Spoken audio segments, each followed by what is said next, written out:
तो पिछले पार्ट में हमने बात की थी थ्री कलर्स व्हाइट की स्टोरी के बारे में। इस पार्ट में हम बात करेंगे इसके सिंबोलिज्म्स और एंडिंग के बारे में।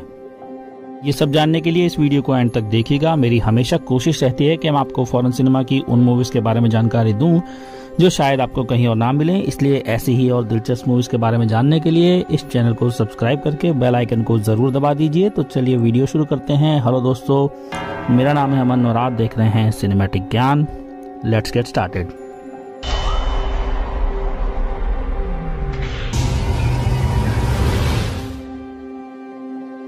दोस्तों, व्हाइट जैसा कि हम जानते हैं क्रिस्टोफ किस्लोस्की की फेमस ट्रिलॉजी में दूसरी फिल्म है।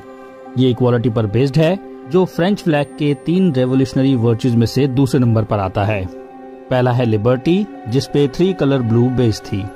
जब आप ये देखें तो ध्यान रखें कि इस फिल्म में इक्वालिटी का मतलब क्या है और इसे कैसे अचीव किया जाता है।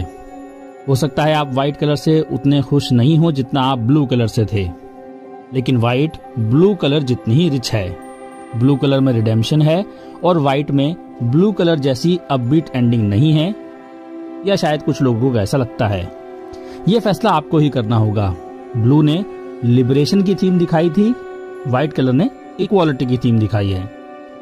3 कलर्स व्हाइट को समझने के लिए उस समय के पोलैंड के हालातों को समझना बहुत जरूरी है जब फिल्म बनाई गई थी और कम्युनिस्ट सालों के बाद इसमें कैसे भारी बदलाव आया। किस्लोस्की के द डेकालॉग बनाने के फौरन बाद पोलिश कम्युनिस्ट सरकार गिर गई और पोलैंड अचानक बदलाव से गुजरा, क्योंकि सोवियत यूनियन का अब देशों के पूरे ईस्टर्न ब्लॉक पर कंट्रोल नहीं रह गया था और पोलैंड किसी तरह के नए डेमोक्रेटिक स्टेटस के लिए लड़ने के लिए अचानक अपने दम पर खड़ा हो गया था। कई मायनों में इसने डायरेक्टर किस्लोस्की और उनके फिल्म बनाने के तरीके को बदल दिया।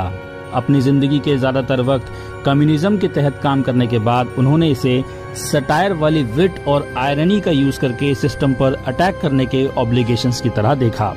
1989 के बाद जब सोवियत यूनियन का साम्राज्य ढह गया तो कोई सरकारी फंडिंग नहीं थी और पोलैंड में फिल्म इंडस्ट्री को अपने दोनों पैरों पर खड़ा होना सीखना पड़ा।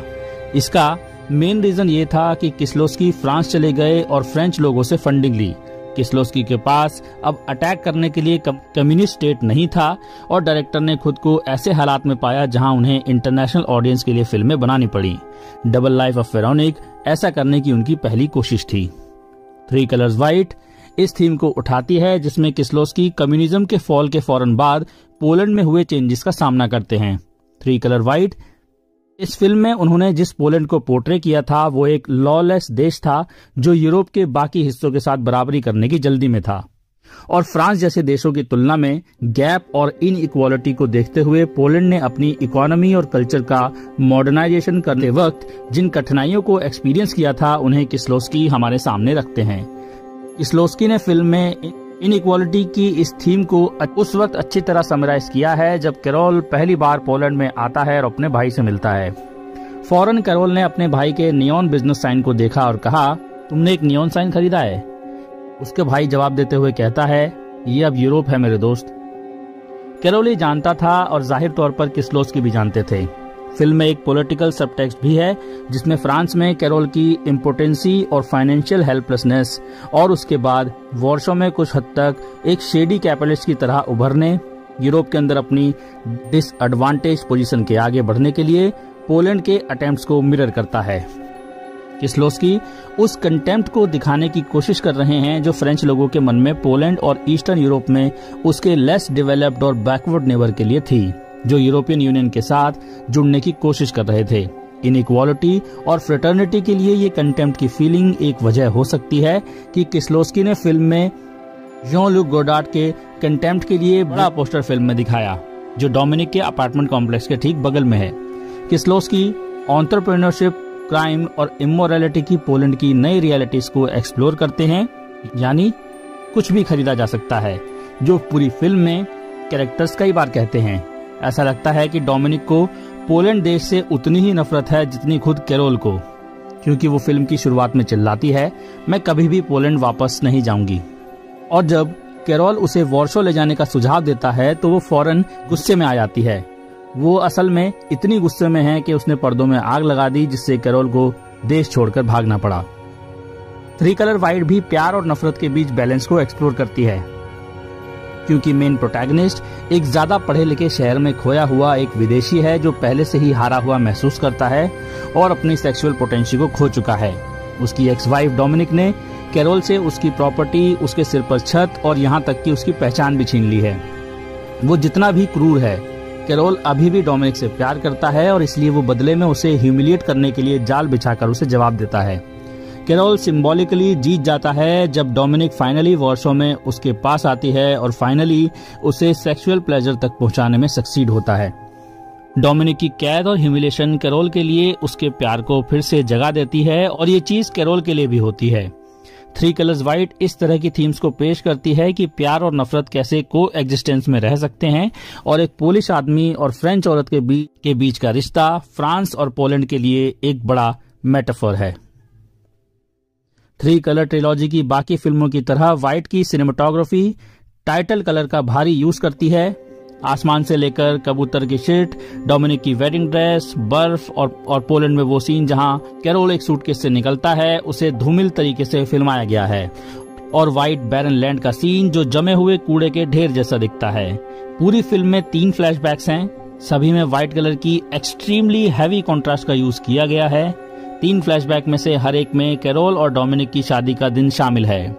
पहला कोर्टरूम में दिखाई देता है और ऐसा लगता है जैसे ये कैरोल का फ्लैशबैक है। दूसरी बार ये डोमिनिक के फ्लैशबैक जैसा लगता है। तीसरी बार ये कैरोल का फ्लैशबैक लगता है, लेकिन जब वो अचानक फ्रेम में खुद एंटर करता है तो हमें एहसास होता है कि ऐसा नहीं है। किस्लोस्की की यूज की जाने वाली इस तरह की टीजिंग ऑडियंस को वो सब कुछ एक्सेप्ट करने से डिस्करेज करती है जो किस्लोस्की उन्हें फेस वैल्यू पर देते हैं। फिल्म का पहला शॉट इररिलेवेंट लगता है क्योंकि ये एक एयरपोर्ट के कैरोसल पर एक सूटकेस का सीन दिखाता है। फिर कहानी तेजी से पेरिस कोर्ट हाउस को खोजने के लिए स्ट्रगल कर रहे एक पस्त दिखने वाले कैरोल में बदल जाती है। हम कहानी के कम से कम 25 मिनट तक एयरपोर्ट पर सूटकेस के सीन का मतलब नहीं जान पाते। जब हम फाइनली सूटकेस थीम को कहानी में बाद में फिर से अपीयर होते हुए देखते हैं, तब भी ये हमें कोई एक्सप्लेनेशन नहीं देता कि किस्लोस्की ने इसे फिल्म की शुरुआत में क्यों रखा, लेकिन कम से कम ये ऑडियंस को कहानी में इसकी सही जगह का एहसास तो कराता है। कैरोल नाम मिररिंग और सिमेट्री का एक रूप है जो पूरी फिल्म में एक थीम जैसा लगता है। एग्जाम्पल के लिए, पेरिस में एक पे फोन उसका पैसा ले लेता है, वॉर्सो में दूसरा फोन बूथ कैरोल को वहां बंद कर देता है। फिल्म में 2 बंदूकें हैं जिसमें से एक सिर्फ आंसू गैस छोड़ती है, 2 कॉफिन, 2 रेजरेक्शंस, एक कैरोल की और एक मिकोलाई की, जब अचानक मौत का डर उसे ऐसा करने की वजह देता है। और अपने नाम कैरोल की तरह कहानी में 2 कैरोल हैं, एक जो कमजोर, गरीब और इम्पोर्टेंट है, दूसरा फिल्म में एक पावरफुल, कॉन्फिडेंट आदमी का किरदार निभाता है जो सक्सेसफुली सेक्सुअल पोटेंशियल को हासिल कर सकता है। चलिए दोस्तों, अब आते हैं इसकी सिंबोलिज्म्स पर, जिसमें सबसे पहला है इक्वालिटी। यहाँ ये साफ तौर पर आयरॉनिक है। व्हाइट फ्रेंच रेवोल्यूशन वैल्यूज की ट्रिलॉजी में इक्वालिटी के लिए स्टैंड करता है, हालांकि किस्लोस्की ने एक आयरॉनिक पॉलिश कहावत को कोट किया जिसका वेरियसली ट्रांसलेटेड वर्जन कुछ इस तरह है, everybody wants to be more equal than everyone else, यानी हर कोई हर किसी से ज्यादा इक्वल होना चाहता है। ऐसे लोग हैं जो इक्वल हैं और वो भी हैं जो थोड़े ज्यादा इक्वल हैं। और कैरोल ने फ्रेंच कोर्ट में चिल्लाकर कहा, यहाँ इक्वालिटी कहाँ है?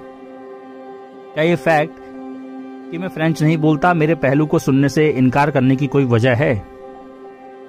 यहाँ मेजर इनइक्वालिटीज एक पॉश पेरिस और दशकों के कम्युनिस्ट इकोनॉमिक्स से गरीब वॉर्सो के बीच कॉन्ट्रास्ट है, जो दिखाई देती है अमीर फ्रांस और गरीब पोलैंड के बीच, ग्लैमरस पेरिस और जर्जर वॉर्सो के बीच। फिल्म में कुछ भी उसे नहीं बदलता और ये क्वालिटी दिखाने का अलग पहलू भी है। दूसरा है कोम। सबसे पहले ये कैरोल को एक हेयर ड्रेसर की तरह डिफाइन करता है, फिर lowest level of street musician की तरह। एंड में वो डोमिनिक को पोलैंड बुलाकर जेल भेजने के अपने प्लान बनाने के दौरान कोम को देखता है। क्या वो इसमें प्रिजन देख रहा है या उसकी अपनी इम्प्रिजनमेंट? ये क्या वो बस चीजों को अलग ढंग से देखने की कोशिश कर रहा है? ये सभी चीजें कहानी को देखते हुए पॉसिबल नजर आती हैं। तीसरा है plaster bust of Marianne. Marianne French Republic की एक अवतार है। मैरियन उन परमानेंट वैल्यूज को रिप्रेजेंट करती है जिससे उनके सिटीजन्स का रिपब्लिक की तरफ लगाव पाया गया। Liberty, equality, fraternity. फिल्म में जैसे ही वो पेरिस छोड़ता है, कैरोल एक प्लास्टर बस्ट खरीदता है या शायद चोरी करता है, जो साफ तौर पर उसे डोमिनिक की याद दिलाता है, क्योंकि वो फ्रांस को ही सिंबलाइज करती है। जैसे कोम कैरोल के लिए स्टैंड करता है, बस्ट डोमिनिक के लिए स्टैंड करता है, जो पहले पूरी थी, फिर टूटकर बिखर गई और फिर उसका पैचअप हो गया, बिल्कुल इनके रिलेशनशिप की तरह। चौथा है coin. The making of white में किस्लोस्की इसे कम्युनिस्ट वॉरशो के बाद अमीर बनने के इंटेंस डिजायर से जोड़ते हैं। मुझे लगता है कि ये कैरोल का फ्रांस से लिंक है, जो फ्रेंच पे फोन ने उससे चुराया था, जिसे उसने मेट्रो में एक क्लर्क को धमकाकर वापस लिया था। इसे रखने के लिए वो एयरपोर्ट वाले चोरों के साथ लड़ जाता है। वॉरशो में ये उसकी अल्टीमेट सक्सेस के शगुन की तरह काम करता है। एंड में वो अपना बदला लेने के लिए इसे उसी रशियन लाश के साथ ताबूत में छोड़ देता है, जिसे उसने फेक डेथ के लिए यूज किया था। यानी पेरिस से अब उसका कोई लिंक नहीं रह गया। शायद ये किसी ऐसी चीज को रेफर करता है जिसके बारे में कोई फियर्स होता है, और वो बेहद सेटिस्फैक्टरी सेक्स करेंगे तो उसे अब सिक्के की जरूरत नहीं है। आखिरी है विंडोज। किस्लोस्की को लोगों को अलग करने और जोड़ने वाली दोनों तरह की विंडोज पसंद हैं। पेरिस में सैलून, डोमिनिक की खिड़की जब वो किसी और के साथ सेक्स करती है, वॉरसो में सैलून, कैरोल की अपने बॉसेस पर जासूसी वगैरह वगैरह। इस फिल्म में कई जरूरी ट्रांजिशंस विंडोज पर ही होते हैं। चलिए दोस्तों, अब आते हैं इस फिल्म की एंडिंग पर। कैरोल अपनी मौत की झूठी कहानी बनाता है और डोमिनिक को उसके लिए छोड़ी गई वेल्थ वापस लेने के लिए पोलैंड आना पड़ता है। पुलिस ने उसके मर्डर के आरोप में उसे अरेस्ट किया। उसे भी अरेस्ट होने का खतरा है, इसलिए उसे भी छुपना होगा। वो उसे सिर्फ खिड़की से देखने के लिए जेल के बाहर खड़ा हो सकता है। डोमिनिक साइन लैंग्वेज में थोड़ा प्लेफुली सिग्नल देती है कि वो जेल से बाहर नहीं निकलना चाहती या पोलैंड नहीं छोड़ना चाहती। वो उससे प्यार करती है और वो उससे दोबारा शादी करना चाहती है। कैरोल के गालों पर आंसू बहने लगते हैं और इनके साथ वो मंद मंद मुस्कुराने लगता है। अब किस्लोस्की का कहना है कि ये एक अपबीट या चीयरफुल एंडिंग है। क्या वाकई ऐसा है? चलिए समझते हैं। जैसा कि हमें पता है, व्हाइट फ्रेंच रेवोल्यूशन वैल्यूज में इक्वालिटी दर्शाता है। कैरोल एंड में इक्वालिटी हासिल कर लेता है, लेकिन ये इक्वालिटी रिवेंज की फॉर्म में आती है। रिवेंज एक इक्वलाइजर है, ये इवन हो जाता है। ये ओरिजिनल अपराधी और ओरिजिनल विक्टिम को इक्वल बनाता है। लेकिन सोचने वाली बात यह है, किस कीमत पर? और बदला लेने वाले की सिविल डेथ के जरिए ऐसा करना कितना अजीब है। क्या ये वाकई एक हैप्पी एंडिंग है? कोलंबिया की प्रोफेसर एनेट इंस्टॉफ ने इस एंड के बारे में किस्लोस्की के अपने प्रोड्यूसर को लिखे गए एक लेटर को साझा करते हुए उनकी बात को कोट किया।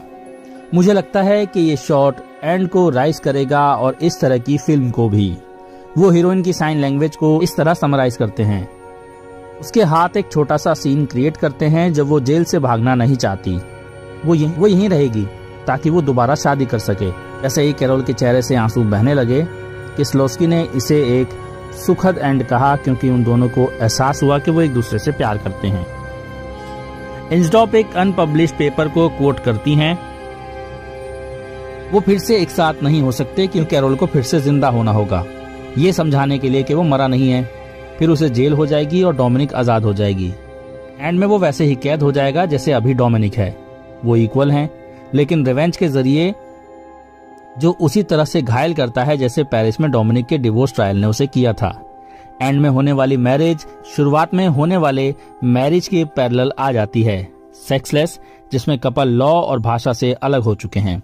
इसलिए किस्लोस्की तीसरी बार वेडिंग सेरेमनी का फ्लैशबैक दिखाते हैं और इस बार जो थोड़ा ज्यादा बड़ा होता है। कैरोल ने शुरुआत की मैरिज को फिर से बनाया है, वो इवन है और कैरोल का इस बार रोना सही है। अब यहाँ कोई आर्गुमेंट दे सकता है कि कैरोल मरता नहीं है क्योंकि वो हांगकांग जाने से इनकार कर देता है। ये सब एक दिखावा था। वो पोलैंड में रहता है, वो खुद को रिवील कर सकता है और डोमिनिक को रिहा कर सकता है और परहैप्स नए अमीरों में से एक की तरह जेल से भाग भी सकता है। आखिरकार उसके लॉयर का भी तो यही कहना था कि टनल के एंड में एक रोशनी है, पर ये कौन जानता है। मुझे लगता है कि किस्लोस्की इसे एम्बिगुअस छोड़ना चाहते थे। वो इससे ज्यादा दावा नहीं करते कि एंड में वो एक दूसरे से प्यार करते हैं। हालांकि अगर इसे अलग नजरिए से देखा जाए तो ये जानते हुए कि डोमिनिक कितनी बिची और डोमिनेटिंग है, हम सब में मौजूद एक सनकी इंसान ये सोचने से खुद को नहीं रोक पाता क्या साइन लैंग्वेज में उसका टचिंग प्ले एक और चाल नहीं हो सकता। असल में ये सब ऑडियंस के नजरिए के ऊपर डिपेंड करता है कि वो इस एंडिंग को किस्लोवस्की की तरह एक अपबीट एंडिंग मानते हैं या फिर कोई नई साजिश। तो दोस्तों, ये था 3 कलर वाइट का एक्सप्लेनेशन। आई होप आपको भी मूवी ज़्यादा बेहतर तरीके से समझ आ गई होगी और मैं उम्मीद करता हूँ कि आपको उम्मीद करता हूँ कि आपको वीडियो अच्छी लगी होगी। अगर अच्छी लगी है तो उसको लाइक कीजिए। अगर आपके कुछ सवाल या ओपिनियंस है तो उन्हें कमेंट सेक्शन में शेयर कीजिए। इस वीडियो को शेयर कीजिए। मैं मिलता हूँ आपसे अगली वीडियो में। Thanks for watching. Bye bye.